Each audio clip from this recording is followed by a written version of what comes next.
Friends, കടകളിലും മറ്റും വിൽക്കാൻ വെച്ചിരിക്കുന്ന ആപ്പിളിലും ഓറഞ്ചിലും അതുപോലെ ചില പച്ചക്കറികളിലും ഇത്തരത്തിൽ ഒരു കോഡോട് കൂടിയ സ്റ്റിക്കർ നിങ്ങൾ കണ്ടിട്ടില്ലേ?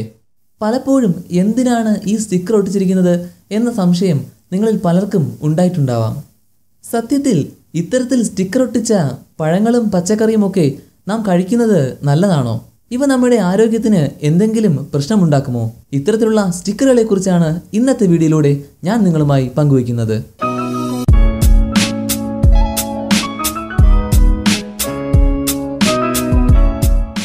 പഴങ്ങളിലും പച്ചക്കറികളിലുമൊക്കെ കാണുന്ന കോഡോടുകൂടിയുള്ള സ്റ്റിക്കർ നിങ്ങൾ നിസ്സാരമായി കാണരുത്.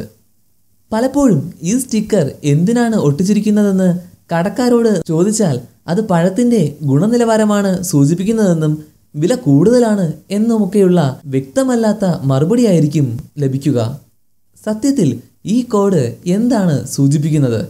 പ്രൈസ് ലുക്കപ്പ് കോഡുകളോട് കൂടിയ ഈ സ്റ്റിക്കർ യഥാർത്ഥത്തിൽ പഴങ്ങളുടെയോ പച്ചക്കറികളുടെയോ വിലയോ ഗുണനിലവാരത്തെയോ അല്ല സൂചിപ്പിക്കുന്നത്.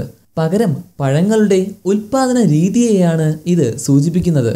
ഇവ ജൈവികമാണോ, കീടനാശിനി തളിച്ചതാണോ, ജനിതകമാറ്റം വരുത്തിയതാണോ എന്നീ വിവരങ്ങളാണ് ഈ കോഡുകൾ സൂചിപ്പിക്കുന്നത്.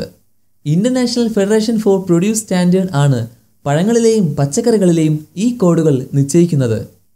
പഴങ്ങളിലെ സ്റ്റിക്കറിലുള്ള കോഡ് ആരംഭിക്കുന്നത് 9 എന്ന അക്കത്തിലാണെങ്കിൽ ഇത് സൂചിപ്പിക്കുന്നത് പഴങ്ങൾ ജൈവികമായാണ് കൃഷി ചെയ്ത് ഉൽപ്പാദിപ്പിച്ചത് എന്നാണ്.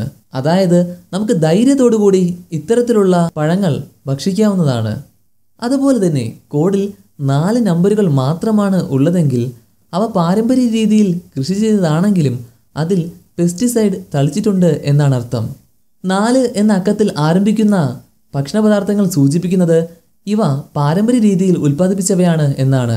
അതേസമയം 8 തുടങ്ങുന്ന 5 അക്ക നമ്പർ ആണെങ്കിൽ അവ ജനിതകമാറ്റം വരുത്തിയതാണ് എന്നാണ് സൂചിപ്പിക്കുന്നത്.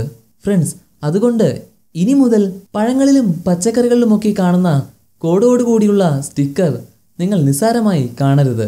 ഫ്രണ്ട്സ്, ഈ വീഡിയോ ഇപ്പോൾ തന്നെ നിങ്ങളുടെ കൂട്ടുകാർക്കും ബന്ധുക്കൾക്കും ഷെയർ ചെയ്യുക. പുതിയൊരു വിഷയവുമായി വീണ്ടും കേട്ടുമുട്ടാം എന്ന പ്രതീക്ഷയോടെ വിടവാങ്ങുന്നു സിബിൻ.